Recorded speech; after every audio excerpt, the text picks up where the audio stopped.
radio show. I am your host, Richard Franzi, and we have a great segment for you today. Here on our first of two segments, we have CEO and founder Mark Pound, brings many years of experience to Amino Health, aiming to disrupt diabetes through an ecosystem of passionate people and innovation that delivers long-lasting, memorable experiences. If you'd like to learn more about the radio show and the CEO peer groups that I lead, please visit my company's website, criticalmass4business.com. Or if you know someone who might make a great guest on the radio show, like I'm sure Mark's going to be, why don't you text me at 949-887-4104. If you're listening to us on the live stream on octalkradio.net, why don't you hold off and not do that for maybe the next 40 minutes? I'm going to be here on the radio show for 20 of them talking with Mark. Mark, welcome to the program. Hi, thanks, Rick. It's great to have you here. Can we start off by asking, just tell me an interesting experience kind of on your journey to where you are today, something that the audience can learn a little bit more about you? Well, you know, my interesting experience, I think it's because I've had such an unconventional upbringing to where I'm at. Okay. I've started out as an entrepreneur, working in corporate America, realizing it wasn't for me, and then striking out on my own, and probably have started and failed and succeeded, I would say probably 50 plus. 5-0? 5-0. Whoa. Opportunities, striking it with one of them. Okay. And then that one ended up going up in flames. So obviously, you know, the old saying is you can't be scared of failure. Right. To get where you want to go. So you're a serial entrepreneur then? Absolutely. Always in the medical space? No. I grew up in the medical space. Okay. From my father to my wife. Okay. And always wanted to do something in it, and tried to get into the healthcare world, but all I saw was frustration. Frustration with, you know, there's a lot of ulterior motives and inefficiencies. And I've always looked at systems where I want to break down the silos. Okay. Well, it sounds like Amino is taking on something very important, which is, at least in this country, which is the epidemic of diabetes. Absolutely. So tell me a little bit about this incarnation of your entrepreneurial venture. So Amino Health was born with a proprietary treatment in mind, which was the Trina Health artificial pancreas treatment, which is the only FDA-approved treatment that can slow, stop, and or reverse, in most cases, the chronic complications associated with type 1 and type 2. Really? And yes, and it's hard to believe. Yeah, I was reacting there. So, yeah. Even when I came across this, I was skeptical. Okay. And I spent about a year and a half of due diligence trying to find the aha moment. They're wrong. Right. Aha, I got it. And after that, no, it's there. It's true. 200,000 plus treatments later with no adverse events. It's happening. Well, there's no shortage of patients, right? Unfortunately, as diabetes is just becoming more and more prevalent in our culture. So, what is it about this treatment that caught your eye as an entrepreneur, and you said, I can help people, and guess what? I can make some money and create a firm that's worth something behind this technology. It's unconventional. Really? You know, if you really dissect the world of diabetes, healthcare costs aren't going down, they're going up. If things worked, costs wouldn't be going up. And when this landed across my table, what intrigued me was it was different. And if it proved out, we're standing on something that could revolutionize diabetes. Wait a minute. We're talking with an entrepreneur. This is really exciting, Mark, because Abraham Maslow said, the hierarchy of needs guy. If you have a problem in a country, his suggestion was to send a group of entrepreneurs there because they would figure out how to solve those macro problems. It sounds like you as an entrepreneur have uncovered some enabling technology that could really, in your own words, right, revolutionize the treatment and reversal of diabetes. Reversal, it's not a cure. Okay. But it can reverse, retinopathy, neuropathy, nephropathy, most of the conditions. None of those sound good. No, none of them are. It can address all of those. And now with our first clinic under operation, I can tell you most of our patients from the first treatment to the second treatment have already noticed an improvement. So without giving away and getting too deep, because we're talking to business owners and CEOs who are listening to this radio show, Critical Mass Radio Show, to learn from your experience as a business person more than a practicing person in the medical field. And we're talking with Mark Pound. He is the CEO and founder of Amino, and we're talking about this revolutionary treatment. Very simply, what is it that we're talking about? What is a treatment, then, that a diabetic would come in and get? Well, the treatment it's a infusion device, but it's different. You know, the magic occurs in how it's delivered into the body. Okay. And it's delivered through the vein, and it mimics identically, maybe a few degrees off, of how the pancreas works. Okay. Exactly. And one of the core problem with diabetes is improper carbohydrate metabolism. So what does this treatment do? It restores it. Okay. And restoring that's when we start seeing the magic. You know, we've had diabetic fog disappear. We've had retinopathy reversed. We've had neuropathy reversed. In fact, we have a patient after her second treatment, shout out in the clinic, I can feel my shoes. Oh my God. And she asked her staff, is this normal? And they're like, yeah, it is normal. You can feel your feet. Right. So we're witnessing these things. The other thing, and this is very impactful, we can reverse wounds. So wounds, which is a big problem for diabetic wounds, right. Big problem. And we've taken a black toe and completely reversed it back into living tissue. So you mentioned the word clinic. So just for our audience, talk about their business owners and entrepreneurs. What is the business model for your firm? Well, the business model, it's kind of unique because in the medical field, everybody that practices medicine is faced with one thing, a major burden, which is administration, and regulation, which is constantly moving and changing. So our model, what we do is we let the clinicians be clinicians. Okay. Focus on the patient experience.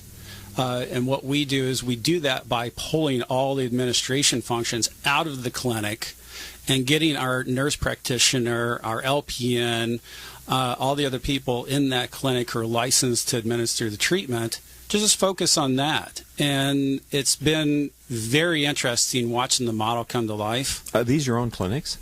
Yes. Okay. So that's our first clinic. Okay. We've got 19 more to go in 4.5 years. So where's the first clinic located? Chesterfield, Missouri. Okay. And off mic and off camera, we were talking about we're here in Southern California. Correct. And you also have a presence there in the Midwest. Exactly. And so very briefly, why? I'm originally from Missouri. Okay. Haven't lived there since 2002.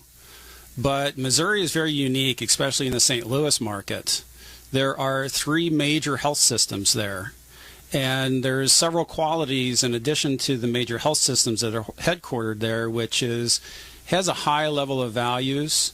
The people of St. Louis, while they may not be welcoming to outsiders as much because most are born, live, work, and die there, there's another inherent trait, which is if you're from there and you know the systems, you're welcome with open arms, and they treat you like family. Wow. So it sounds like it has the right combination of what you need to successfully get your first clinic off the ground. Now, you said you have a plan for 19 more. Did I get that right? 19 more, yes. Over what time period? 4.5 years. Over 4.5 years. So we're going to take our only break here on Critical Mass Radio Show, and so we're going to come back with Mark Pound, who is the CEO and founder of Amino, and I want to talk about your growth strategy to scale this business. All right? Sure. All right, ladies and gentlemen, don't go anywhere. This is really just one short little break. It's actually just a quick message about one of the products or services that I do. So we'll be right back after this word from me.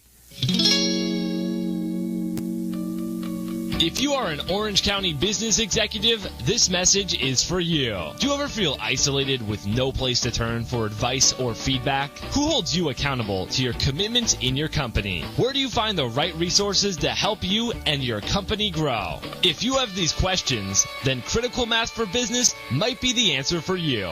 Critical Mass for Business is committed to helping you make better decisions. These are groups of peers running businesses just like you, providing a great sounding board to test ideas and concepts, review plans and goals, and present issues and opportunities for discussion. The result is improved strategy, accountability, people, and execution skills. If you are interested in learning more, go to www.criticalmassforbusiness.com and learn more about our executive peer group.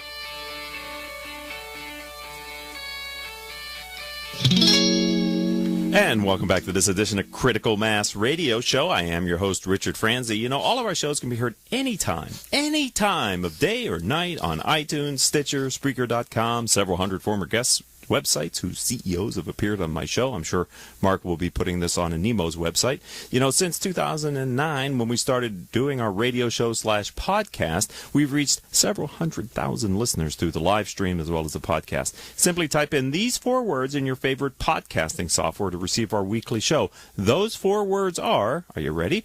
Critical Mass Radio Show. How simple is that? All right, as I said, Mark Pound, who is the CEO and founder of Amino Health Incorporated, is my first guest and my guest only on this segment. So we're in the second block. We talked about your growth plan. So restate your goals and your time frame, and tell us and the other entrepreneurs that are listening to this interview today how you're going to get there from here. Well, I mean, so our plans are 19 more in 4.5 years. We're looking at partnering with some major health systems, which are in the works. So you're being embraced by major health systems? Yes. Because I was kind of worried they might shun you a little bit. No. Okay, good. No, and I'll tell you why. Because we end up saving them money.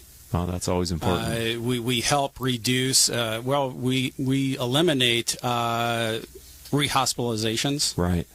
And secondary infections, right? You know, which are all regulations that now they have to comply with. Okay, so so you're helping them achieve some metric and some performance goals that they've now have based on whatever. So it's a win-win. Okay, you know, and that's how I like to play with things. So it must not be inexpensive, Mark Pound, to put up a clinic. I can't imagine that it's some amount of sunk cost in that. Right, there is. You know, this first clinic was $1 million to put together. Okay, you know, and moving forward, we're going to try to look at greater efficiencies on space, staffing, and continuously trying to lower our treatment costs. Mm-hmm. Meanwhile, not sacrificing patient experience and staff safety. I would have to think that patients who experience your treatment and the results are good referral sources for you.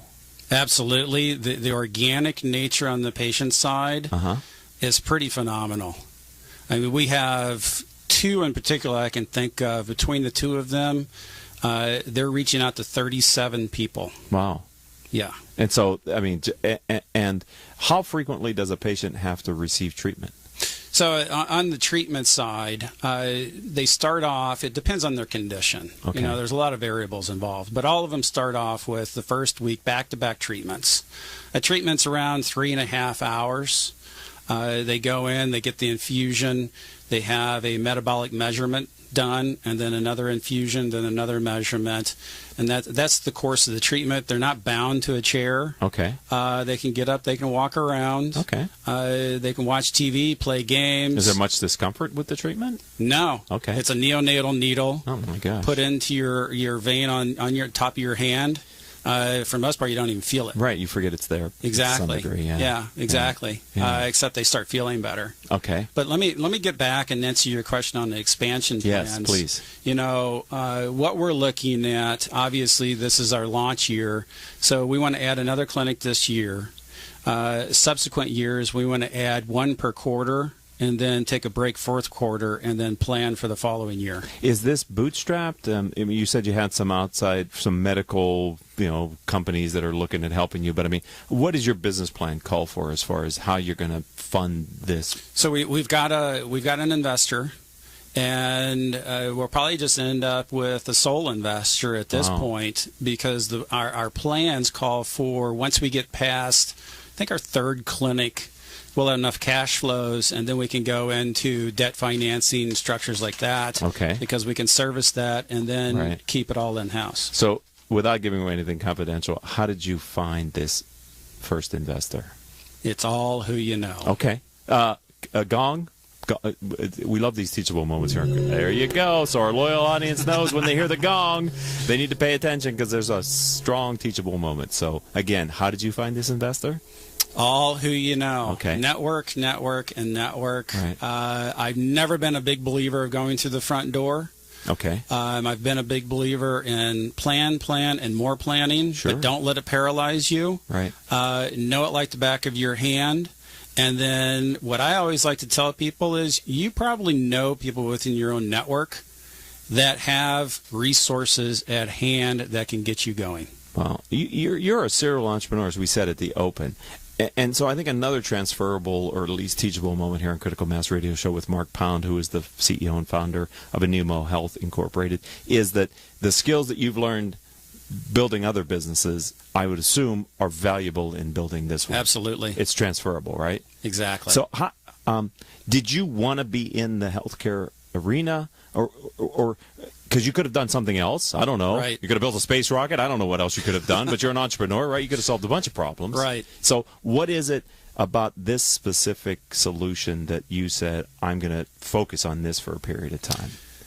I'll tell you, again, it goes back to it's unconventional. We have unconventional results. We improve lives, and that's how we came up with our tagline, which is we help diabetics find their happy. Did you say both type 1 and type 2? Exactly. Okay. And that really struck a chord with me because in the world of diabetes, everybody's used to one thing. Yeah, you've told me everything. Nothing works. So when they walk in the door, the first thing they're skeptical, right? And then they start getting treated. Next thing you know, they're smiling, having a good time, and we're starting to form a patient community within the treatment hour. Yeah, that's what I'm thinking. You build a natural constituency there because you've provided something that actually solves a very major problem. Exactly, and so that's the reason why I got into this, because one of my goals is I've never been an entrepreneur that can just go, I just want to go out and I want to do something to make some money. My goal Not that there's anything wrong with that. No, not that there's anything wrong with that. But my goal has always been I have to make a difference. Okay. And in making a difference, that's where my passion lies. Right. And this is exactly what happened in my last business.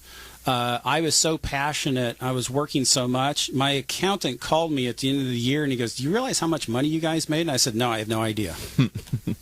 He said, "Good. You didn't make that much." I'm just kidding. No, okay.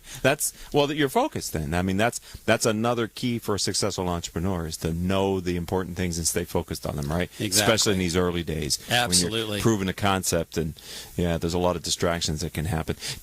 What plan do you have in Animo to really leverage this catalyst of patients? I mean, is that social media? I mean, do you see? Are you planning to use them to enable you faster growth? Well, that's a couple fold answer there on that one. One of them is, I realize this is our beginning with the Trina Health treatment. There's R&D in the works. That treatment, I think, is going to be around for a long time. Okay. The other thing that I see what we're putting together here, and I see some other opportunities, which is I like to call it a patient ecosystem. Okay. I so like that. We're not just a treatment. Okay. We are education, because in the world of diabetes, there's a lot of misinformation. A lot of people don't even know what they have, how they got it, how to deal with it.